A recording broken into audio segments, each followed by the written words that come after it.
Ravi commercial college में आप सभी का स्वागत है। आज की इस वीडियो में हम लोग मैथ का एक काफ़ी इंपॉर्टेंट टॉपिक देखने वाले हैं जो कि है ट्राइंगल। इस वीडियो में हम लोग ट्राइंगल से संबंधित जितने भी इंपॉर्टेंट पॉइंट हैं जो कि एग्ज़ाम के पॉइंट ऑफ व्यू से महत्वपूर्ण होते हैं उनको हम लोग इस वीडियो में कवर करेंगे। और जितने भी ट्राइंगल होते हैं, जितने भी टाइप्स के ट्राइंगल होते हैं, सारे टाइप्स को कवर कर रहे होंगे इस वीडियो में। तो चलिए शुरू करते हैं अपनी वीडियो को। तो सबसे पहले बात करेंगे ट्राइंगल होता क्या है। तो बेसिक तरीके से अगर बात करी जाए तो ट्राइंगल तीन साइड्स यानी तीन भुजाओं से बंद आकृति को हम लोग क्या कहते हैं, ट्राइंगल कहते हैं। सपोज कर लेते हैं ए बी और सी, ये तीन एंगल्स हैं इसके, ठीक है। तीन, ये पहला साइड क्या है, ए बी, बी सी और सी। ये तीन साइड अगर एक क्लोज फिगर बनाते हैं तो हमारा ट्राइंगल कहलाता है, ठीक है। अच्छा, ट्राइंगल की कुछ प्रॉपर्टीज़ होती हैं, पहले उसको हम लोग देख लेते हैं।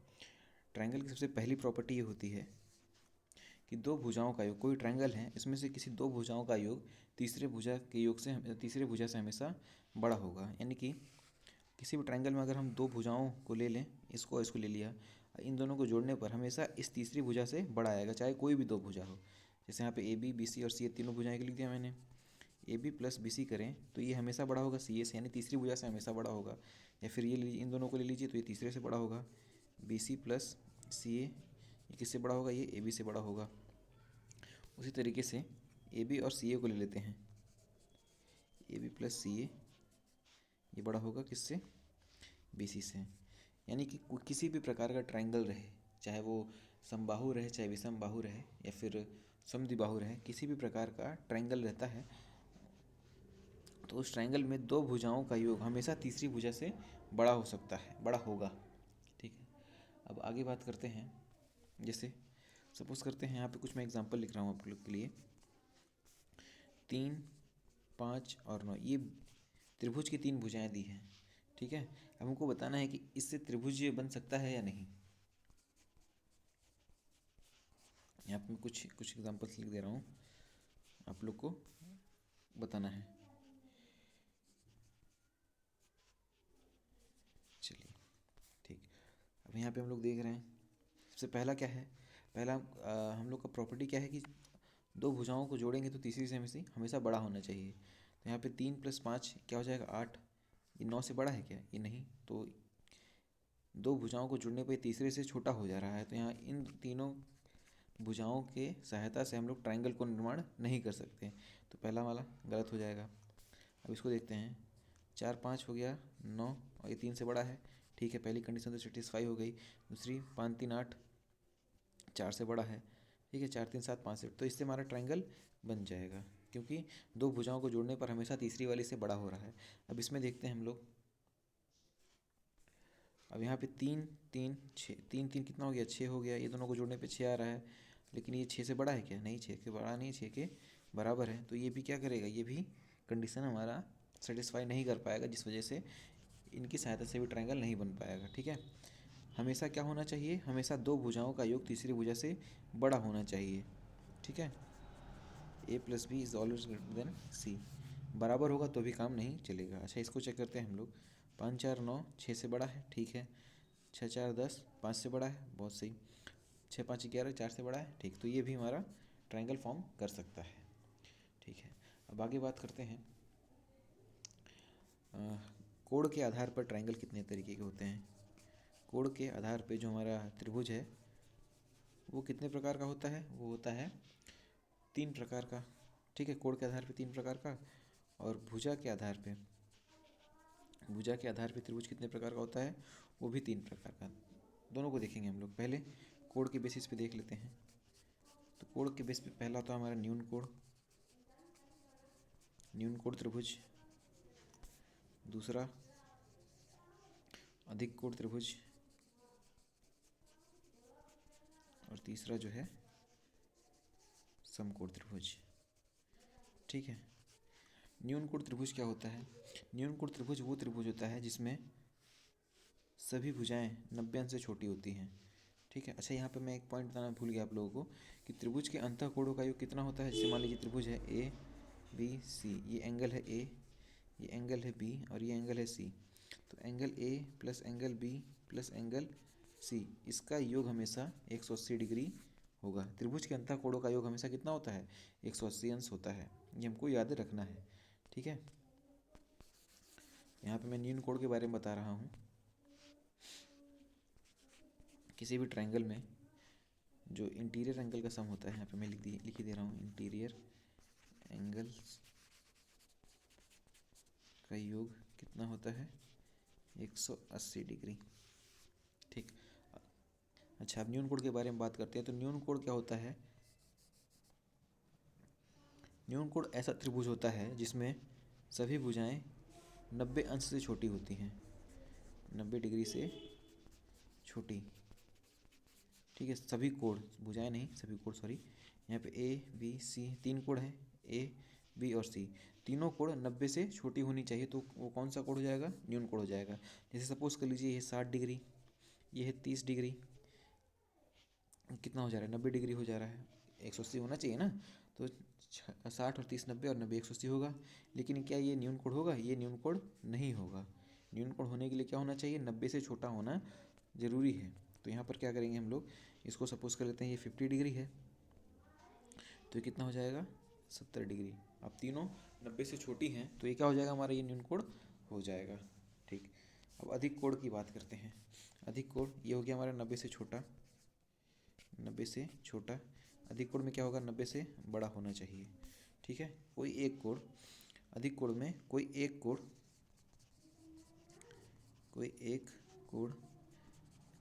90 से बड़ा होना चाहिए। सभी तो नहीं हो सकते हैं ना, सभी 90 से बड़ा होगा तो तीनों कोणों का योग 180 तो होगा नहीं। तो कोई एक कोण 90 से बड़ा होगा, ठीक है। जैसे यहाँ पे आप लोग देख सकते हैं 90 अंश का जब भी बनेगा तो एक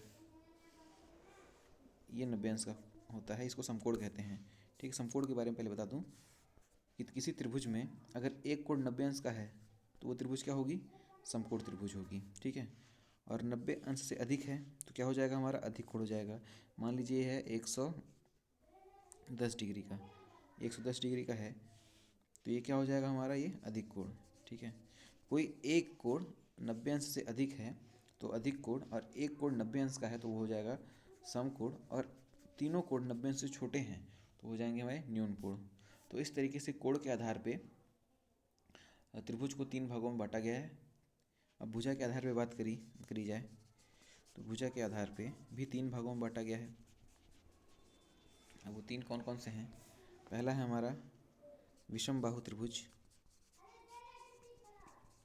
विषम बाहु त्रिभुज, स्केलिन ट्रायंगल जिसको कहते हैं। दूसरा है समबाहु, इसमें सभी भुजाएं समान रहती हैं। विषम बाहु में क्या होती है? सभी भुजाएं अलग अलग होती हैं। जैसे मान लीजिए ये पे है 5 6 7, तीनों भुजाएं अलग अलग हैं तो क्या हो जाएगी वो? विषम बाहु। समबाहु में क्या होंगी? तीनों भुजाएं अगर से सेम है, जैसे 3 3 और 3, तो ये क्या हो जाएगा हमारा? समबाहु त्रिभुज हो जाएगा। एक होता है समद्विबाहु त्रिभुज। समद्विबाहु में क्या होता है ना कि दो भुजाएं बराबर होती हैं, तीसरी भुजा अलग होती है। जैसे मान लीजिए 5 है, ये 4 और ये 4, ठीक है। दो भुजाएं बराबर है और तीसरी भुजा अलग है तो उसको क्या कहेंगे हम लोग? समद्विबाहु त्रिभुज, ठीक है। तो इस तरीके से भुजाओं के आधार पर भी 3 भागों में बांटा गया है, ठीक। और सबसे इम्पोर्टेंट क्या है? सबसे इम्पोर्टेंट हमारा इसमें है समकोण त्रिभुज। समकोण त्रिभुज से मैक्सिमम क्वेश्चन पूछे जाते हैं, ठीक। तो चलिए समकोण त्रिभुज के बारे में बात करते हैं। सबसे पहले हम लोग समकोण त्रिभुज के बारे में तो पता चल ही गया होगा कि एक एंगल क्या होना चाहिए उसमें? 90 डिग्री का होना चाहिए, तभी क्या कहलाएगा ये त्रिभुज? समकोण त्रिभुज, यानी कि right angle triangle, right angle triangle, ठीक। क्या कहते हैं हम लोग? समकोण त्रिभुज कहते हैं। अच्छा, किसी भी समकोण त्रिभुज में 3 चीज़ें होती हैं, तीनों भुजाओं का अलग अलग नाम होता है। जो हमारा, जैसे मान लीजिए यहाँ पे कोई एंगल है थीटा, ठीक, 90 डिग्री वाला तो यहाँ पर है, और ये वाला एंगल मान लेते हैं ए बी सी। तो एंगल बी क्या है? इसको थीटा सपोज कर लिया हमने, ठीक। तो थीटा के सामने वाला, इस एंगल के सामने वाला जो भुजा रहेगा, जो लाइन रहेगी, उसको क्या कहते हैं हम लोग? लंब, यानी कि परपेंडिकुलर कहेंगे, ठीक है। और 90 अंश के सामने वाले क्या कहेंगे? कर्ण, यानी जो सबसे बड़ी भुजा रहती है उसको कर्ण कहते हैं, यानी कि हाइपोटेनस कहते हैं। लिख दे रहा हूँ मैं यहाँ पे, हाइपोटेनस, और ये होता है परपेंडिकुलर, और जो बचा हमारा वो हो जाएगा बेस यानी कि आधार। ठीक है, तो किसी समकोण त्रिभुज में तीन चीज़ें होती हैं, परपेंडिकुलर वो एंगल के सामने वाला, एंगल के सामने वाली भुजा को हम लोग परपेंडिकुलर कहते हैं।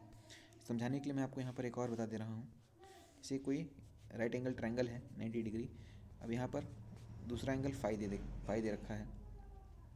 अब इसमें फाई के लिए परपेंडिकुलर क्या हो जाएगा, फाई के लिए परपेंडिकुलर इसके सामने वाला ए बी सी, ए भी क्या हो जाएगा यहाँ पे परपेंडिकुलर हो जाएगा, और हाइपोटेनस हमेशा सबसे बड़ी वाली रेखा होती है, सबसे बड़ी वाली लाइन कौन सी है, हाइपोटेनस हमेशा होगी, और जो बचा हो जाएगा बेस। ठीक है, तो इस तरीके से परपेंडिकुलर को हम लोग पहचान करेंगे परपेंडिकुलर की, वो एंगल के सामने वाली जो भुजा होती है हमेशा क्या होती है, परपेंडिकुलर होती है किसी भी राइट एंगल ट्रायंगल में। ठीक है, तो राइट एंगल ट्रायंगल में हम लोग लंब, कर्ण, आधार के बारे में जान चुके हैं। अब इससे संबंधित कुछ क्वेश्चंस पूछे जाते हैं। सबसे पहला हमारा, इसी राइट एंगल ट्रायंगल है कोई, ये एक राइट एंगल ट्रायंगल है ए बी सी। ठीक है, इसी के अंदर एक वृत्त बना है, तीनों भुजाओं को टच कर रहा है। ठीक है, इसको अंतःवृत्त है ये, जिसकी त्रिज्या मान लेते हैं आर। ठीक है, एक 90 डिग्री का समकोण त्रिभुज है, उसके अंदर एक आर त्रिज्या का वृत्त है। अब हमको इस त्रिज्या, ये मान लेते हैं एंगल थीटा है, परपेंडिकुलर पी है, ये बेस है और ये हाइपोटेनस है। ठीक है, तब आर का फॉर्मूला क्या होगा, यानी कि जो ये हमारा वृत्त है, सर्कल है, सर्कल के रेडियस का फॉर्मूला क्या होगा, पी प्लस बी, पी हमारा perpendicular, B for base, minus hypotenuse upon 2।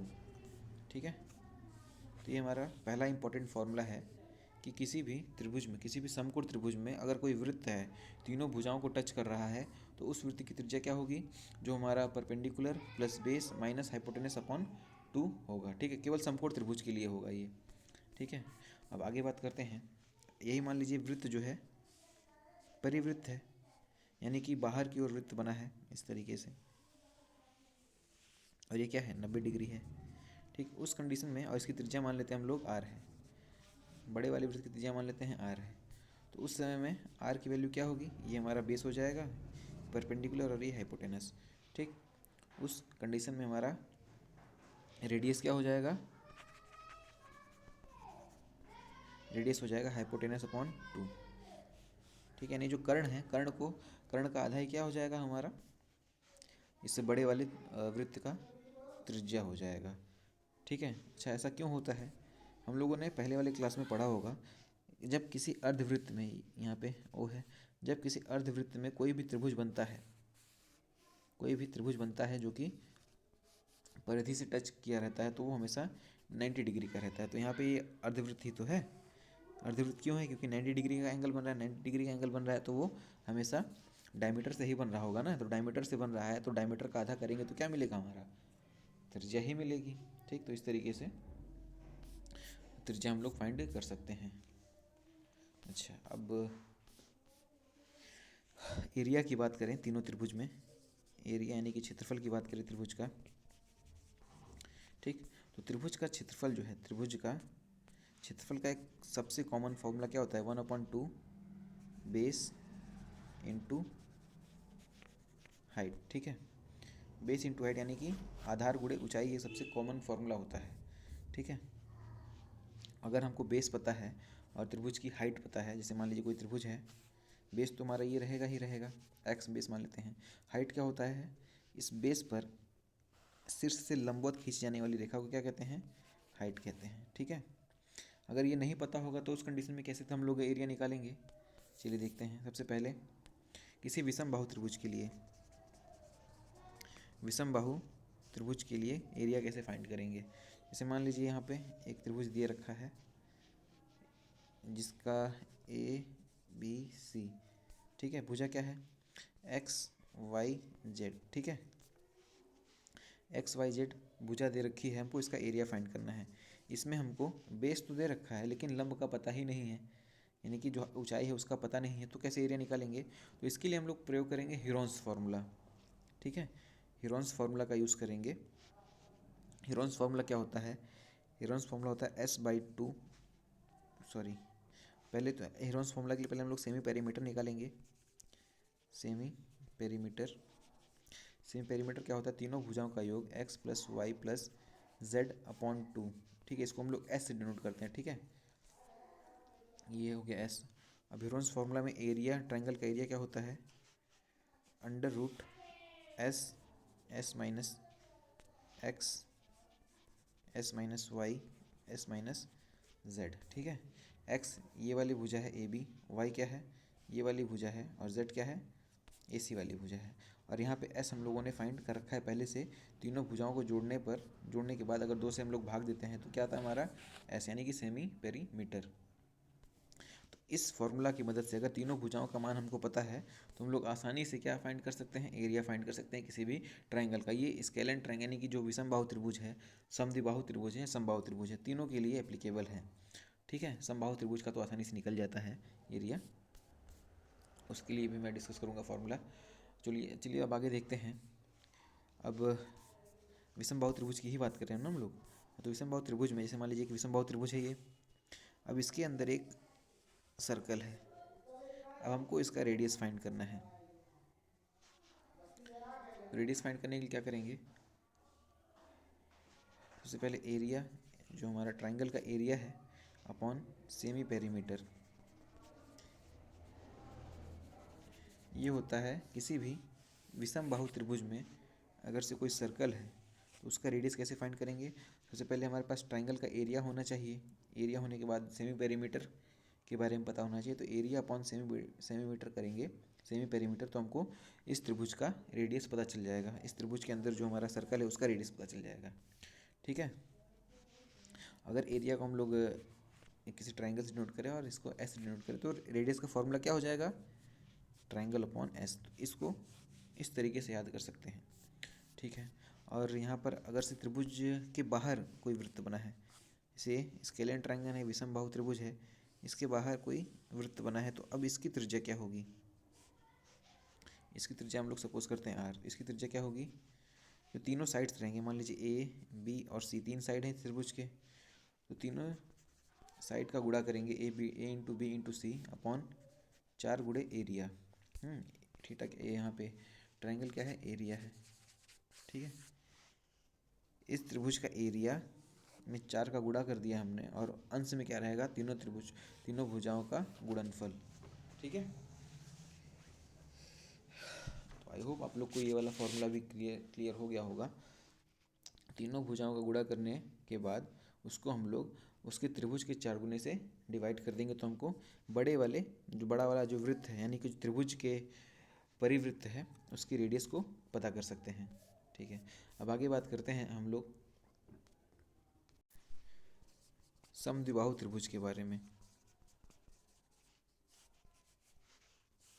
समद्विबाहु त्रिभुज का मतलब क्या होता है? 2 भुजाएं समान होंगी, जैसे यहाँ ए बी और सी, तो यहाँ पर ए बी बराबर ए सी होना चाहिए, या फिर कोई सी भी 2 भुजाएं बराबर हो सकती हैं। या तो ये भुजा और ये भुजा बराबर हो, या ये भुजा बराबर हो, या ये भुजा, कोई भी तीनों भुजाओं में से 2 भुजाएं बराबर हैं, तो वो क्या कहलाएगा? हमारा समद्विबाहु त्रिभुज कहलाएगा। ए बी बराबर ए सी, एग्जाम्पल के तौर पे इसको ए मान लेते हैं, तो ये भी ए होगा और ये हो जाएगा बी। ठीक, क्योंकि अलग है। ठीक है, अब इसका हम लोग एरिया कैसे फाइंड करेंगे, भुजा कैसे फाइंड करेंगे, वो चलिए देखते हैं। तो हम लोग, तो यहाँ पर साइड्स हमने क्या मान लिया है? थोड़ा सा इसको बड़ा कर लेते हैं। ये ए मान लिया है, ये ए हो जाएगा, और इसको हमने मान लिया बी, और इसकी हाइट मान लेते हैं हमने ऐसे। ये क्या है? ये 90 डिग्री का हमने बेस पर एक लंब खींच दिया है। ठीक है, एक परपेंडिकुलर बना दिया हमने किस पर? बेस पर।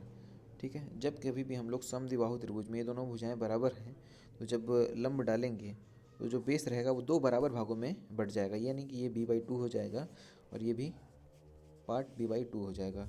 ठीक है, तो यहाँ से हम लोग देख सकते हैं 2 ट्रायंगल हमारे पास है। ठीक है, पहला ट्रायंगल ये है और दूसरा ट्रायंगल ये है, और दोनों कैसे हैं? दोनों हैं समकोण त्रिभुज। ठीक है, इसकी मदद से हम लोग इस एच को फाइंड कर सकते हैं। ठीक, तो यहाँ पर आप लोग देख रहे हैं, ये पहले वाले रेक्टेंगल ट्रायंगल को ले लेते हैं, तो वहाँ पर हम लोग कौन सा फार्मूला अप्लाई कर सकते हैं? जैसे इसको अलग करके देखें, तो ये ए है, ये एच है, और ये b/2 है। तो इसकी मदद से हम लोग ए की वैल्यू फाइंड कर सकते हैं, यानी कि भुजा की वैल्यू फाइंड कर सकते हैं। तो ए स्क्वायर हो जाएगा हमारा, पाइथागोरस थ्योरम लगाया जा रहा है यहाँ पे।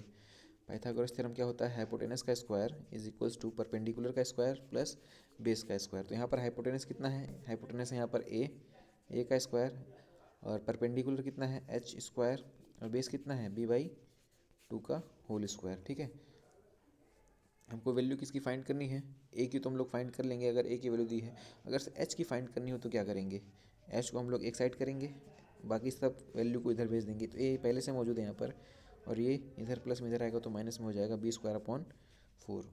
ठीक है, और यहाँ से एच की वैल्यू क्या हो जाएगी, under root 4a square minus B square upon 4। ठीक है, और 4 को हम लोग बाहर भी ला सकते हैं 2 करके, रूट के बाहर आएगा तो 2 हो जाएगा। तो इस तरीके से ये जो हाइपोटेनस है इसकी वैल्यू हम लोग फाइंड कर सकते हैं, और एग्ज़ाम में फाइंड करने की जरूरत नहीं होनी चाहिए, क्योंकि हमको ये फॉर्मूला याद होना चाहिए, तो हम लोग क्वेश्चन को आसानी से सॉल्व कर सकते हैं। ठीक है, किसी भी समद्विबाहु त्रिभुज में जो हाइट होता है वो कितना होता है, 4a square minus B square under root upon में 2। ये हमको याद होना चाहिए अगर से हाइट पूछता है तो। ठीक है, एरिया तो मैंने बता ही दिया है, एरिया तो हम लोग हीरोन्स फार्मूला से फाइंड कर लें, या फिर 1/2 बेस इंटू हाइट। अगर हमारे पास हाइट दे रखा है ये वाली वैल्यू तो फाइंड कर सकते हैं, बेस यही रहता है सभी में। ठीक है, तो यहाँ पे एच की वैल्यू पुट कर सकते हैं। अगर से एच की वैल्यू पुट करेंगे तो एरिया क्या हो जाएगा, 1/2 B into 1/2 4a square minus B square. Solve करने पे क्या आ जाएगा, ये 1/4 B under root 4a square minus B square. ये क्या है, समद्विबाहु त्रिभुज का एरिया। इसको नहीं याद करेंगे, काफ़ी टफ हो जाएगा याद करने में।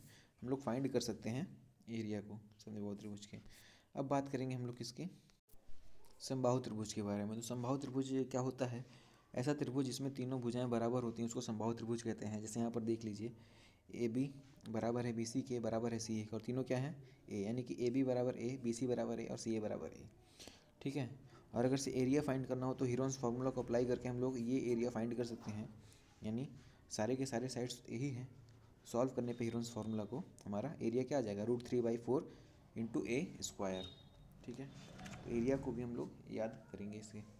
और हाइट भी फाइंड कर सकते हैं, ये एच वैल्यू जो है इसको भी फाइंड कर लिए, ये भी a/2 होगा, ये भी a/2 हो जाएगा हमारा। तो पिछले वाले समद्विबाहु में जैसे मैंने हाइट फाइंड किया है, वैसे यहाँ पर भी हम लोग हाइट फाइंड कर सकते हैं, √3/2 इंटू ए होगा। इसको भी हम लोग याद करे रहेंगे। ठीक है, अब आगे बात करते हैं, अब रेडियस की बात कर ले, आर कैसे फाइंड करेंगे।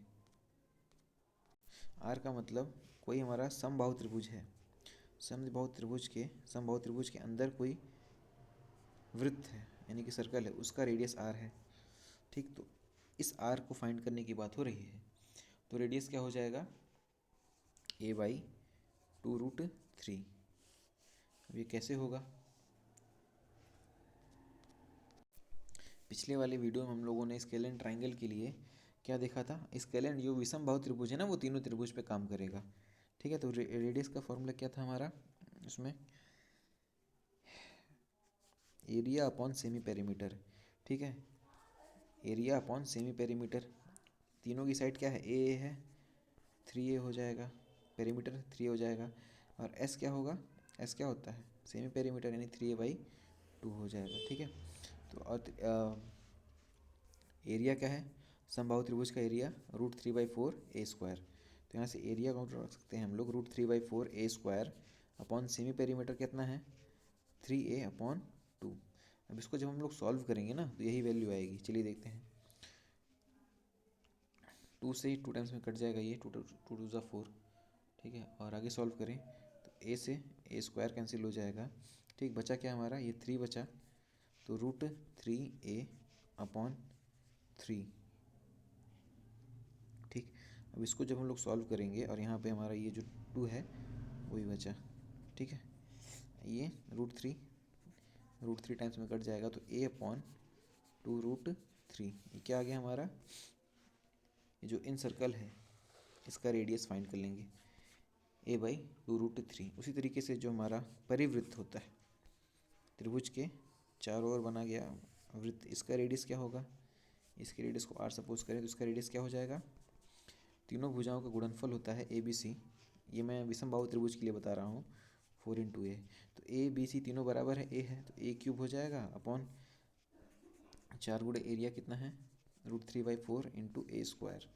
4 से 4 कैंसिल, a² से हमारा ये कट जाएगा, बचा क्या a/√3। तो रेडियस कितना हो जाएगा बड़े वाले वृत्त का, a/√3 हो जाएगा।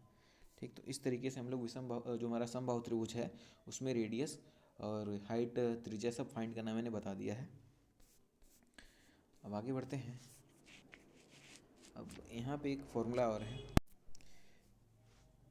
यहाँ पर एक समबाहु त्रिभुज दिया हुआ है हमारे पास इस तरीके से ABC, एक समबाहु त्रिभुज है A भुजा वाली। ठीक है, अब बीच में से किसी पॉइंट से तीनों भुजाओं पे परपेंडिकुलर बनाया जा रहा है, यानी ये 90 डिग्री, ये 90 डिग्री और ये 90 डिग्री। ठीक है, तीनों भुजाओं पर लंब खींच दिया गया है। ठीक, पहले वाले का नाम है P1, इसको O मान लेते हैं। P1 ये है, P2 ये है, P3। तीनों का जो साइज़ है अलग अलग हो सकता है। ठीक है, अच्छा हमारे पास अगर से ये तीनों दे रखे हैं, P1 दे रखा है, P2 दे रखा है और P3, यानी ये तीनों भुजाएं, अंदर वाली तीनों जो भुजाएं हैं जो लंब बना रही हैं, अगर ये हमको पता है, P1 पता है, P2 पता है और P3 पता है। ठीक, तो इसकी सहायता से हम लोग A को फाइंड कर सकते हैं। कैसे? अब उसके लिए केवल हमको फॉर्मूला याद करना होगा। फॉर्मूला क्या है, A = 2/√3 ब्रैकेट में P1 + P2 + P3। ठीक है, अगर हमारे पास 3 लंबों का मान दिया हुआ है, ठीक है, किसी बिंदु से तीनों भुजाओं पर लंब खींचा जा रहा है, P1 P2 P3। ठीक, अगर हमको ये पता है तो हम लोग भुजा का मान आसानी से निकाल सकते हैं इस फॉर्मूले को यूज़ करके। ठीक है, तो ट्राइंगल में हम लोग को इतना फॉर्मूला याद करना है और लगभग सारे फार्मूला का मैंने पूरी तरीके से डेरिवेशन भी किया है, तो ज़्यादा दिक्कत नहीं होनी चाहिए समझने में। और तो इन सारे फार्मूलाज की मदद से अगर से ट्राइंगल का कोई भी क्वेश्चन आता है तो हम लोग आसानी से सॉल्व कर सकते हैं। तो ट्राइंगल की इस वीडियो में बस इतना ही, मिलते हैं हम अगली वीडियो में। और अगली वीडियो में अगर से आप लोग को ये वीडियो पसंद आई है तो प्लीज़ आप लोग इस वीडियो को लाइक करिए, और अगर से कोई सजेशन देना है या फिर कोई प्रॉब्लम है तो आप लोग कमेंट बॉक्स में कमेंट कर सकते हैं। और अगर से आपने चैनल सब्सक्राइब नहीं किया तो प्लीज़ चैनल सब्सक्राइब कर लीजिएगा। तब मिलते हैं अगली वीडियो में, तब तक के लिए bye bye and thank you so much.